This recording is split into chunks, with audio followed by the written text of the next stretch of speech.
Bonjour et bienvenue, j'espère que vous allez bien. Dans cette vidéo, on va corriger les questions de l'examen national 2005 session de rattrapage, branche sciences expérimentales.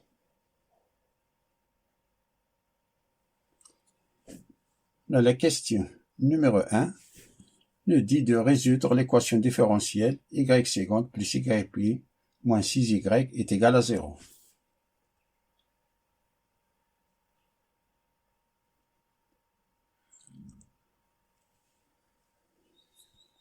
Tout d'abord, un petit rappel.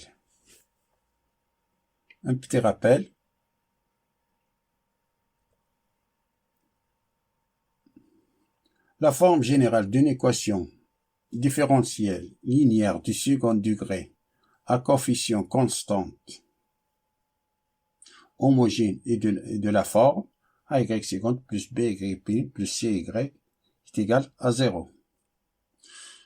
Son équation caractéristique est de la forme ar carré plus br plus c est égal à 0.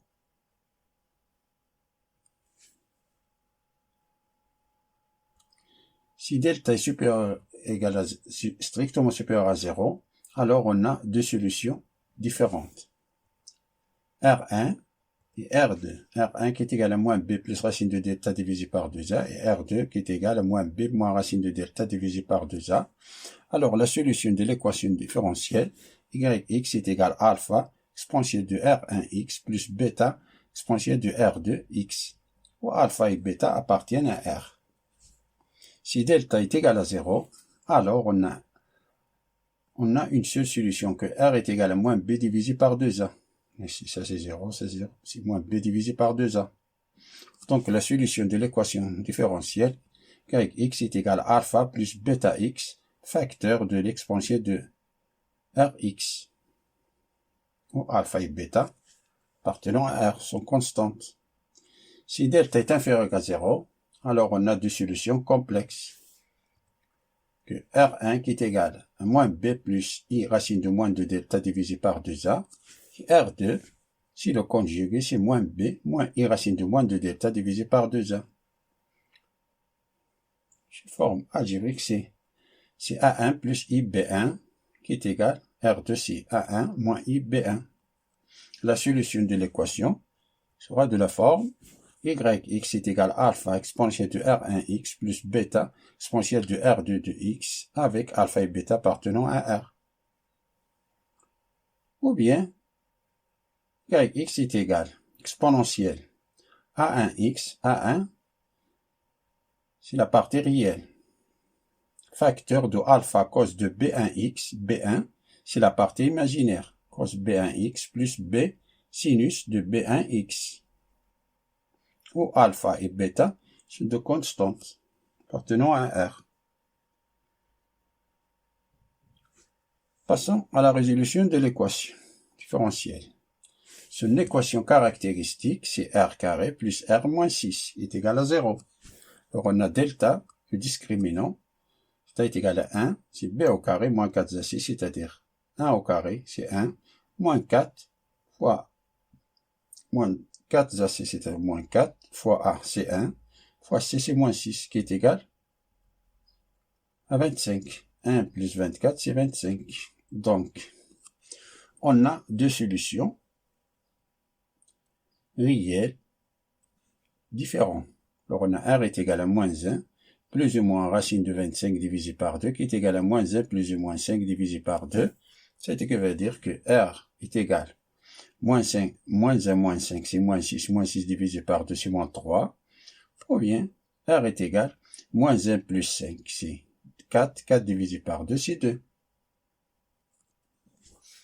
Par suite, yx est égal à exponentielle de moins 3a moins 3x plus b exponentielle de 2x.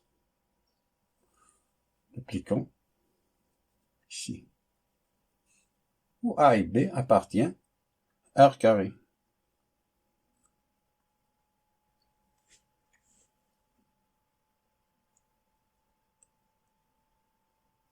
Passons à la deuxième question. qui nous dit d'écrire sous forme trigonométrique le nombre complexe z qui est égal à 1 plus i racine de 3 divisé par 1 moins i.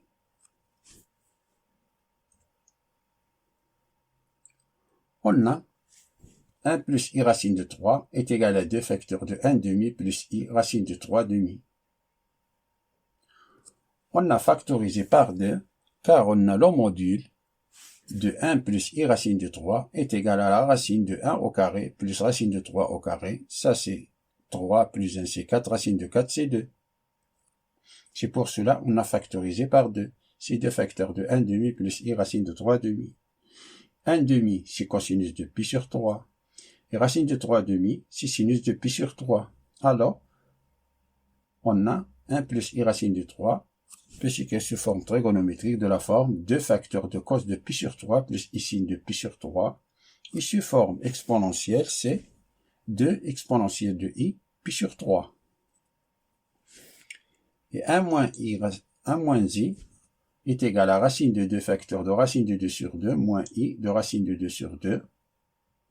Car on a le module de 1 moins i, 1 moins i est égal à la racine de 1 au carré plus moins 1 au carré, ça c'est racine de 2. C'est pour cela on a factorisé par racine de 2. Racine de 2 facteur 2. Racine de 2 sur 2, ça nous donne 2 sur 2, c'est 1. Et ça c'est racine de 2 fois racine de 2 sur 2, c'est 1. Ça est égal. Racine de 2, ça c'est cos de pi sur 4, moins i sin de pi sur 4. Comme on sait que la fonction cosinus est une fonction paire, et la fonction sinus est une fonction impaire. Pour éliminer ce signe négatif, alors ça est égal à racine de 2 cos de moins pi sur 4 plus i sin de moins pi sur 4. Ça, ce n'est que moins sin de pi sur 4. Et ça, c'est cos de pi sur 4, car la fonction cosinus est paire. Il se forme exponentielle, c'est racine de 2 exponentielle de i de moins pi sur 4. D'où z qui est égal à 1 plus i racine de 3 sur 1 moins i est égal à 2 exponentielle de i pi sur 3 divisé par racine de 2 exponentielle de i de moins pi sur 4. 2 c'est racine de 2 fois racine de 2. Alors on peut éliminer les racines de 2 et ça nous donne racine de 2. Et on a exponentielle de i de pi sur 3 divisé par exponentielle de i de moins pi sur 4. Ça, si on le fait passer en haut, ça nous donne exponentielle de i de pi sur 4. Alors ça est égal à racine de 2 exponentielle de i pi sur 3 fois exponentielle de i pi sur 4 est égal, on additionne les exposants. Alors on a ces exponentielle de i pi sur 3 plus pi sur 4. Et ça nous donne racine de 2 exponentielle de i de 7 pi sur 12. Ça c'est 4 plus 3 c'est 7 divisé par 12. Il se forme, ça sous forme exponentielle. Pour le faire passer sous forme trigonométrique, c'est facile, c'est racine de 2 cos de 7 pi sur 12 plus i sin de 7 pi sur 12.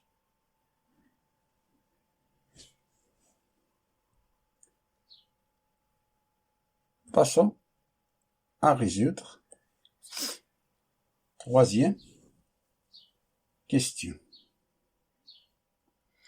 En utilisant mon intégration par partie, montrer que l'intégrale entre 0 et pi sur 2 de cos de x fois ln de 1 plus cos de x d de x est égal à pi sur 2 moins 1. On rappelle que sin carré de x est égal à 1 moins cos carré de x.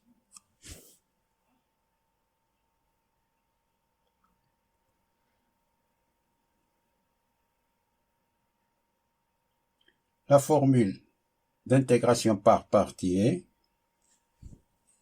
l'intégrale de e d de v est égal à ev moins l'intégrale de v d de u, que j'espère que vous connaissez par cœur. Il est pratique d'utiliser l'intégration par partie dans les intégrales où on a deux fonctions différentes. On a les fonctions inverses, c'est-à-dire arc sinus, arc cosinus, arc tangente, etc. Fonctions logarithmiques, algébriques, trigonométriques, exponentielles. C'est pour ça que j'utilise le mot ilaté. I des fonctions inverses, L logarithmique, A algébrique, T trigonométrique, E exponentielle.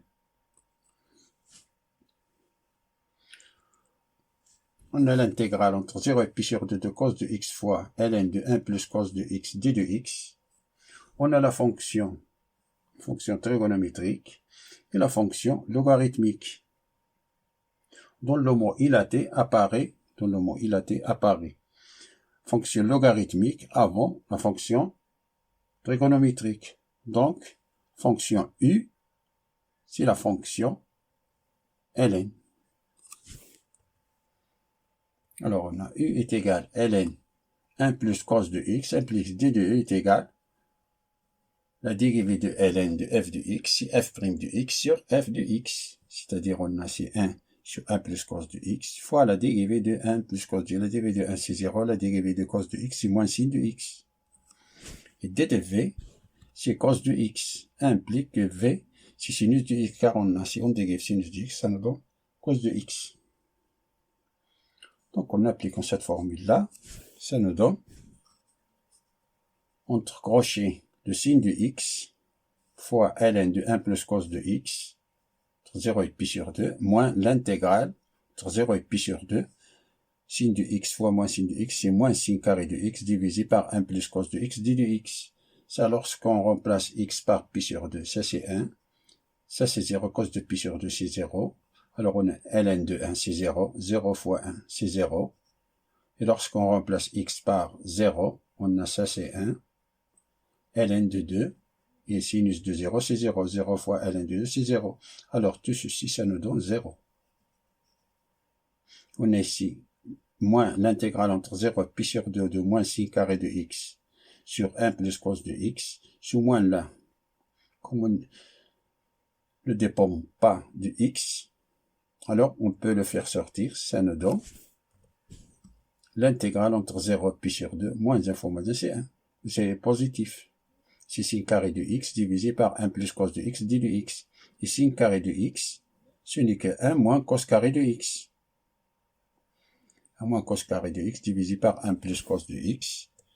Ici, on a c'est a carré moins b carré. On utilise cette propriété, c'est a moins b facteur de 1 plus b. C'est 1 moins cos de x facteur de 1 plus cos de x divisé par 1 plus cos de x. On peut simplifier 1 plus cos de x et 1 plus cos de x.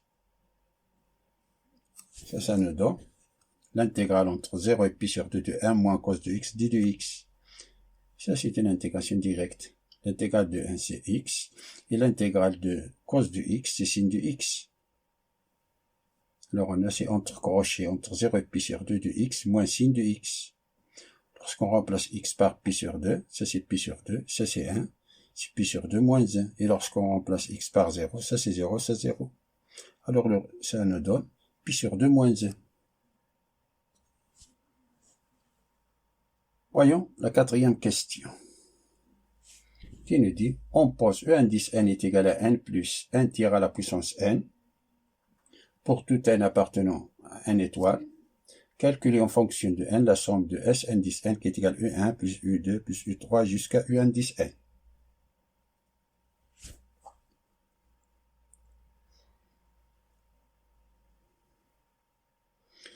Un petit rappel sur les suites géométriques et arithmétiques.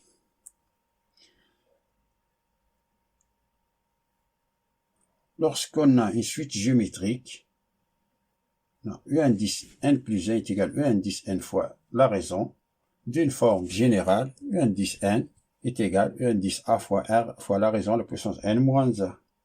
On dit que la suite U indice, si on dit que la suite U indice n est géométrique, c'est la somme interne U indice a jusqu'à U indice n. Ça est égal d'une suite, attention, d'une suite géométrique. C'est égal à U indice a, le premier terme, fois 1 moins la raison à la puissance n, moins a plus 1, tout divisé par 1 moins r. La raison, si la raison est différente de 1. Si la raison est égale à 1, c'est n moins a plus 1 fois le premier terme, U indice a, si la raison est égale à 1. Et lorsqu'on a une suite arithmétique, de la forme E indice n plus a est égal à E indice n plus la raison. D'une forme générale, on a E indice n est égal à E indice a plus n moins a fois la raison. Alors on peut dire que la suite E indice n est une suite, parce qu'on a su ces deux formes, on peut dire que la suite est une suite arithmétique. Et la somme d'un terme d'une suite arithmétique, C est égal. Le dernier terme, l'indice n, plus le premier terme, tout divisé par 2, fois n moins a plus 1. Alors, on efface et on continue. On efface ce petit rappel, on continue. On a indice n est égal à n plus 1 tiers à la puissance n pour tout n appartenant à n étoile. Alors, on a U indice 1, c'est 1 plus 1 tiers à la puissance 1. Indice 2, c'est 2 plus 1 tiers à la puissance 2. U indice 3, c'est 3 plus 1 tiers à la puissance 3.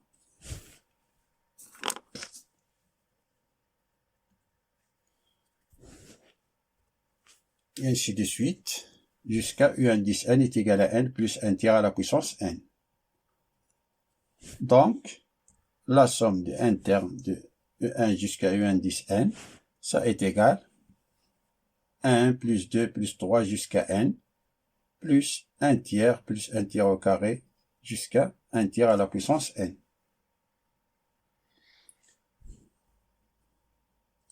Ça, c'est une suite arithmétique. Et ça, c'est une suite géométrique de raison 1 tiers, car si on divise n'importe quel terme par son précédent, le résultat est toujours le même, c'est 1 tiers. Ici le même. Si on soustrait n'importe quel terme par son précédent, le résultat est toujours le même, c'est 1. C'est pour cela. Alors, ça c'est une suite arithmétique. Suite géométrique.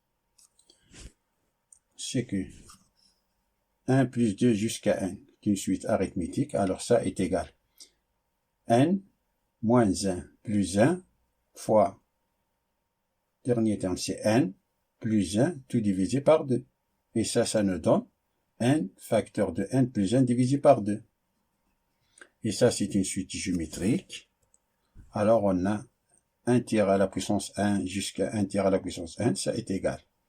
La raison c'est 1 tiers, alors on a 1 tiers fois 1 moins la raison, 1 tiers, pardon, le premier terme ici c'est 1.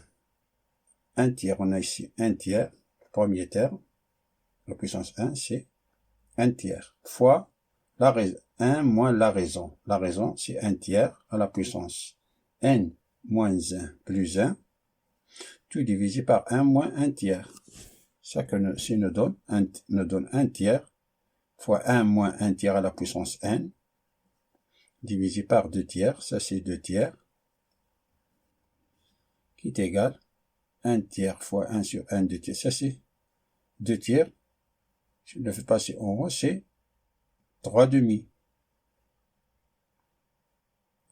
1 tiers fois 3 demi, c'est 1 demi, fois 1 moins 1 tiers à la puissance n.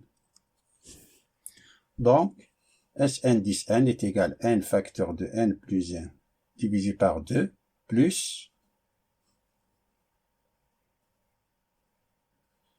1 demi facteur de 1 moins 1 tiers à la puissance n.